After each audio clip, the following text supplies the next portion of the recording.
Selamat pagi, selamat berjumpa dengan saya. Perkenalkan, saya Susilo Progression Aji. Di sini akan mengajari kalian tentang materi ekonomi SMA kelas 10.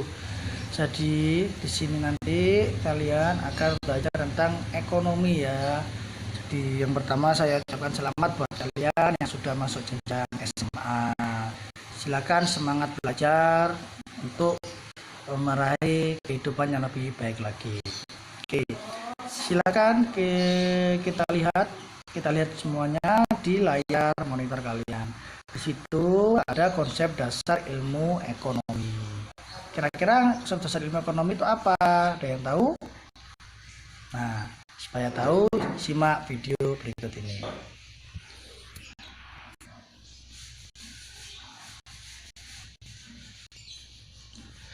Oke, assalamualaikum warahmatullahi wabarakatuh. Selamat berjumpa lagi dengan saya Susilo Progression Aji. Di sini saya akan mengajari kalian tentang materi ekonomi atau pelajaran ekonomi SMA kelas 10. Nantinya kalian akan belajar banyak hal ya di kelas 10 ini. Saya ucapkan selamat bagi kalian yang sudah masuk ke jenjang SMA. Tetap semangat belajar, jangan putus asa, dan terus meraih cita-cita. Oke, langsung saja konsep dasar ilmu ekonomi di materi pelajaran kelas 10 awal ini. Kita saksikan. Nah, bisa kalian lihat di slide kalian itu.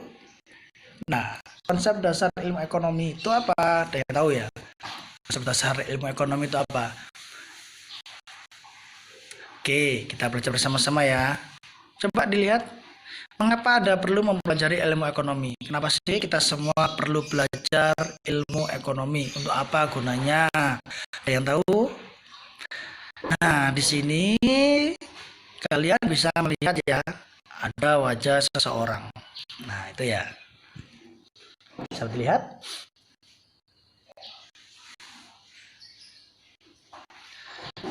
Nah, siapa dia? Ada yang tahu?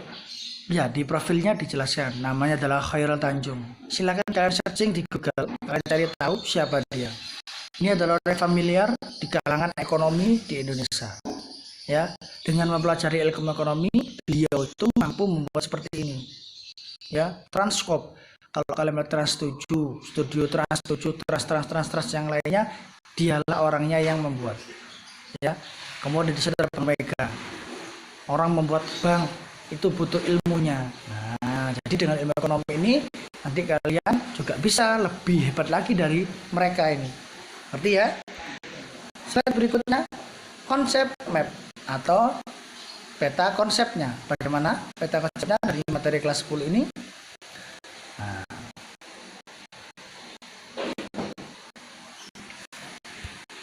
konsepnya adalah yang pertama konsep dasar ilmu ekonomi, bisa kalian lihat di ujung atas sendiri itu. Jadi konsep ekonomi di sini adalah konsep dasar ilmu ekonomi akan mempelajari tentang apa? Pengertian ilmu ekonomi. Yang kedua, prinsip ekonomi. Yang ketiga, motif ekonomi. Yang keempat, mempelajari tindakan ekonomi. Dan yang terakhir, pembagian ilmu ekonomi itu apa? Nah, di situ ya. Jadi itu yang akan kalian dapatkan untuk materi di kelas 10. Nah, prinsip ekonomi di situ akan mempelajari tentang pengertian prinsip ekonomi. Di situ juga akan mempelajari tentang macam-macam prinsip ekonomi.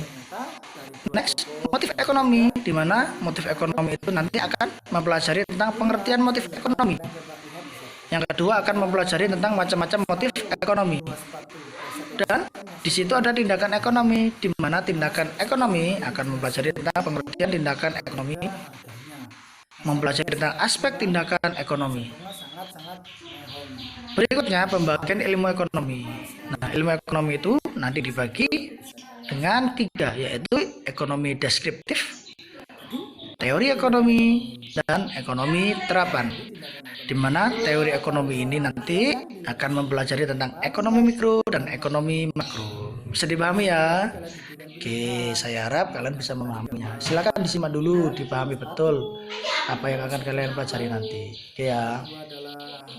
minyak, satunya harganya murah dengan harganya mahal, dengan ukuran yang sama, yang satunya dengan artis sama-sama perempuan. Ekonomi, what is it? Yang satunya mudah. Apa itu ekonomi? Silakan kalian melakukan pilihan yang mana. Jadi ada tindakan ekonomi. Dua orang ini, satunya kundul, jelek ya. Oh enggak ya, enggak jelek ya. Ada orang jelek di sini. Bagaimana sudut pandang kalian aja. Yang satunya wow, tampan sekali. Artis Korea kelihatannya ya. Kira-kira apa dengan gambar sepertinya kita ambil? Ya, jadi mereka ini adalah orang familiar yang sudah terkenal di dunia hiburan. Ya, orang kaya ini mereka ya. Begitu juga berikutnya di sini. Ada nah cewek-cewek ini. Artinya cowok, yang kedua adalah cewek-cewek sama-sama cantik. Siapa kalau juga yang mana ini? Yang sebelah mana yang dipilih? Ya sama. Jadi keempat orang ini adalah artis di dunia hiburan yang notabene mereka adalah orang kaya ya. Oke. Kemudian kalian bisa melihat tampilan gambar di samping kalian lagi. Di situ ada Giant dan satunya adalah Indomaret. Kedua tempat itu menjual minyak yang sama ya, menjual minyak yang sama dengan harga yang berbeda, tapi yang satunya menjual dengan harga 18.900, yang satunya menjual dengan harga 19.900 dengan ukuran yang sama atau berbeda itu. Nah, dilihat itu. Yang satunya ukuran 2 liter, yang satunya lagi ukuran sama ternyata ya, ukurannya 2 liter ya, tapi harganya berbeda. Iya, di situ. Nah, jadi kesimpulannya apa?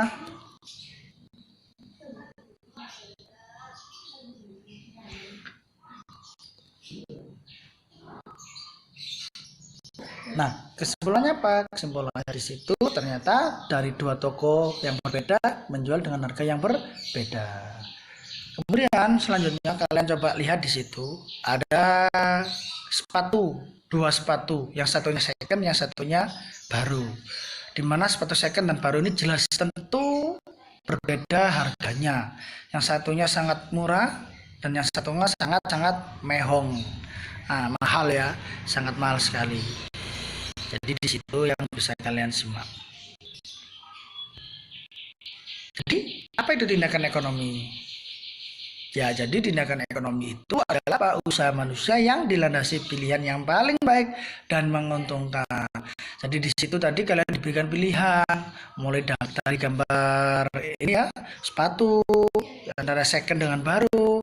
Yang kedua adalah minyak, satunya harganya murah dengan satunya harganya mahal dengan ukuran yang sama, yang satunya dengan artis sama-sama perempuan tapi satunya tua renta, yang satunya muda jelita yang cantik. Silakan kalian melakukan pilihan yang mana. Jadi tindakan ekonomi itu adalah usaha manusia yang dilandasi pilihan yang paling baik dan menguntungkan. Paham ya? Next.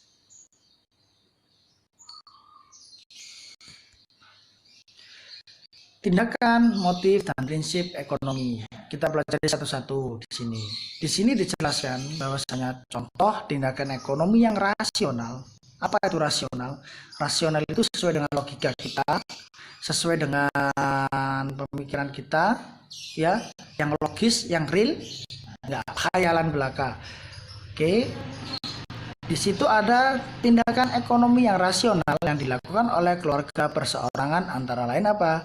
Berbelanja dengan berpedoman pada skala prioritas. Apa itu skala prioritas? Skala prioritas itu mementingkan apa yang lebih dahulu yang harus didahulukan. Jadi diurutkan tingkatnya, yang paling penting, nggak penting di situ. Nanti akan diurutkan. Jadi sehingga kalian apa? Bertindak ekonomi itu sesuai dengan rasional. Kemudian tindakan ekonomi secara rasional yang dilakukan perusahaan antara lain menggunakan bahan baku yang harganya murah tetapi mutunya cukup memadai. Ini adalah tindakan rasional seorang pengusaha atau perusahaan ya. Jadi di situ. Jadi perusahaan itu harus rasional juga. Nggak boleh perusahaan ini membuat keputusan yang tidak rasional, yang berakibat nanti membuat perusahaannya bangkrut. Begitu ya. Kemudian di situ ada tindakan ekonomi yang secara rasional yang dilakukan oleh pemerintah. Ya, apa sih yang dilakukan oleh pemerintah? Pemerintah itu adalah wakil daripada masyarakat, sehingga pemerintah itu perlu melakukan tindakan rasional. Contohnya apa tindakan rasional pemerintah? Membangun sarana dan prasarana yang betul-betul bermanfaat. Misalnya, membangun pasar dan jalan raya yang dibutuhkan oleh masyarakat banyak. Di situ ya.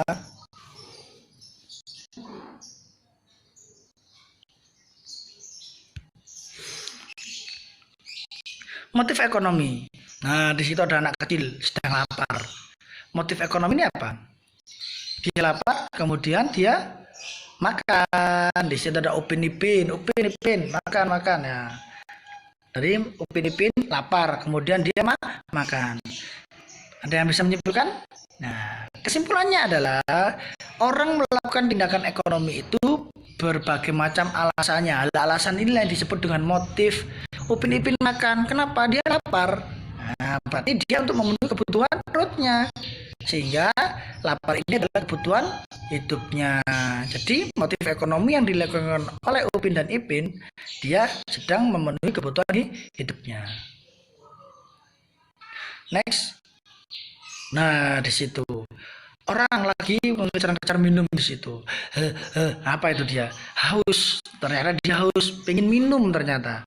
Yang satunya lagi dia nggak punya uang. Terus bagaimana supaya dia punya uang? Ya kerja. Kalau nggak kerja ya nggak punya uang, kan begitu ya. Jadi itu yang menyebabkan orang melakukan tindakan ekonomi.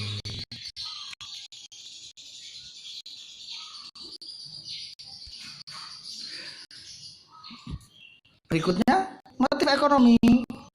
Keinginan atau motif yang mendorong seseorang melakukan kegiatan ekonomi. Jadi alasannya ya, bagaimana seseorang itu melakukan tindakan ekonomi. Next, kemudian di situ ada faktor pendorong timbulnya motif ekonomi. Ada faktor pendorong. Apa sih yang mendorong seseorang itu melakukan motif ekonomi? Nah, di situ lihat. Apa tujuan kamu bekerja? Nah, cari duit ya. Jadi cari duit itu tujuannya, bekerja itu tujuannya adalah untuk mencari uang. Sehingga dengan uang tersebut kalian bisa melakukan banyak hal. Kemudian dilihat di situ, memenuhi kebutuhan dan kemakmuran. Dengan orang bekerja dan orang tersebut mendapatkan uang, dari uang tersebut orang akan mampu untuk memenuhi kebutuhan dan kemakmuran hidupnya. Inilah yang dinamakan dengan faktor pendorong timbulnya motif ekonomi. Kemudian mendapatkan laba dan keuntungan di situ. Jadi orang dengan jual beli tadi motifnya adalah untuk mencari keuntungan. Paham ya? Kemudian ada lagi, ingin berkuasa di bidang ekonomi. Jadi orang itu melakukan tindakan ekonomi ingin menguasai pasar, ingin menguasai dunia. Sehingga apa? Orang melakukan tindakan ekonomi ini punya ambisi di situ. Kemudian di situ mendapatkan penghargaan dari atasan. Gambarnya tadi bisa dilihat kan, Pak Jokowi sedang memberikan penghargaan kepada pegawai negeri sipil di situ. Nah, ini tujuan ekonomi seseorang di dalam kehidupan sehari-hari. Ada berapa? Ada 4 ya. Yang pertama tadi memenuhi kebutuhan dan kemakmuran. Yang kedua tadi mendapatkan laba dan keuntungan. Yang ketiga tadi ingin berkuasa di bidang ekonomi. Dan yang terakhir mendapatkan penghargaan dari atasan. Inilah motif pendorong dari adanya tindakan-tindakan ekonomi.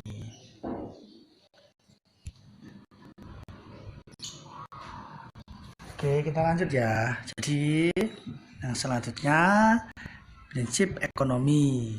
Di situ ada seseorang yang sedang berbelanja di supermarket, ada anak kecil yang sedang berangan-angan, ya kan? Kemudian juga ada seorang yang berbelanja di toko elektronik.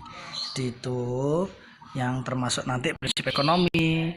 Dapat disimpulkan apa pembelajarannya untuk prinsip ekonomi?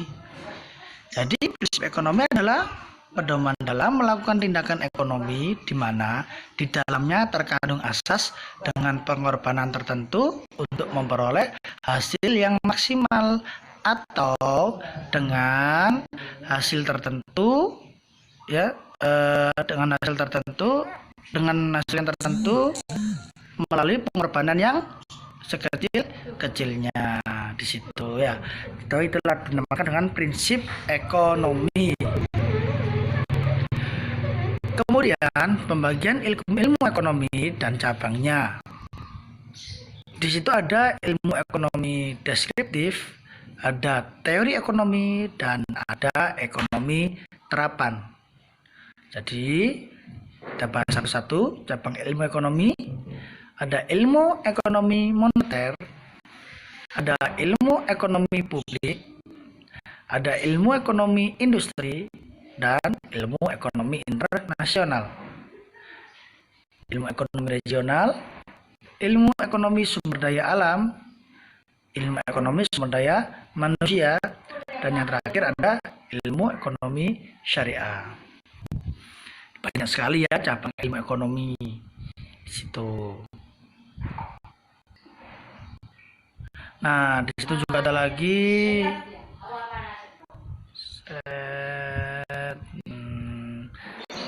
bisa kalian lihat lagi di situ. Nah, sebelum ke kegiatan ekonomi, nanti kita ke bahas sebelumnya. Apa dibahas sebelumnya itu? Nah, di sini kita membahas tentang yang ini tadi yang belum kita bahas. Yang mana ya? Slide yang mana? Nah, ilmu ekonomi deskriptif. Nah, ilmu ekonomi deskriptif ini apa sih? Ilmu ekonomi yang menggambarkan keadaan suatu negara, di mana negara tersebut itu sedang melakukan apa? Melakukan beberapa macam pembangunan. Contohnya dari ilmu ekonomi deskriptif ini apa? Yaitu ilmu ekonomi pembangunan itu sendiri. Jadi di dalam ilmu ekonomi pembangunan akan dijelaskan berbagai macam cara, berbagai macam pengertian ilmu tentang pembangunan yang ada di negara-negara berkembang dan negara maju. Sedangkan teori ekonomi itu ada dua, ada ekonomi mikro dan teori ekonomi makro. Sedangkan ilmu ekonomi terapan ini ilmu ekonomi yang diterapkan dari berbagai bidang jenis ilmu pengetahuan. Contoh matematika. Kalau kalian sudah melihat matematika, ada namanya matematika terapan. Nah, di sini juga ada ilmu ekonomi terapan. Ilmu ekonomi terapan ini diterapkan dalam kehidupan sehari-hari. Biasanya di perusahaan ya menggunakan ilmu ekonomi terapan. Paham ya? Di situ.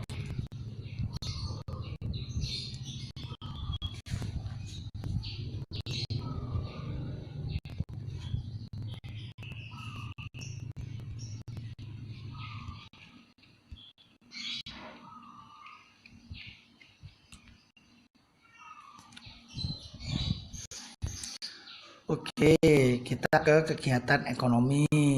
Itu ada kegiatan di bawah itu ada orang makan. Yang kedua itu ada orang yang sedang menjahit baju, kalau nggak salah ya pabrik jahit ya dia. Tahu pabrik apa itu kelihatannya menjahit ya mereka. Dan di gambar berikutnya adalah dapatkan diskon 5%. Nah, ada JNE. Itu adalah jasa kurir. Nah, berarti kegiatan ekonomi itu terdiri dari 3 macam. Apa yang pertama adalah konsumsi. Yang kedua adalah produksi. Yang ketiga adalah distribusi. Apa itu konsumsi? Konsumsi adalah kegiatan untuk menghabiskan nilai guna barang atau mengurangi nilai guna suatu barang. Namanya konsumsi. Jadi tidak hanya makan, minum, dan sebagainya. Kamu menggunakan baju yang kamu gunakan ini awalnya tadi harganya mahal, misalkan 400.000. Ternyata ketika sudah lama dipakai, nilainya akan berkurang. Nah, inilah kamu sedang mengkonsumsi baju. Produksi. Nah, produksi itu adalah mengelola dari barang mentah menjadi barang setengah jadi, dari barang setengah jadi menjadi barang jadi. Atau dengan kata lain, kegiatan produksi adalah kegiatan untuk mengubah nilai guna suatu barang menjadi yang lebih baik. Kemudian distribusi. Distribusi itu apa? Kegiatan menyalurkan barang dari satu tempat ke tempat lain. Dalam artian apa? Distribusi ini kegiatannya adalah mengirim barang, mengirim jasa. Itu namanya distribusi. Paham ya?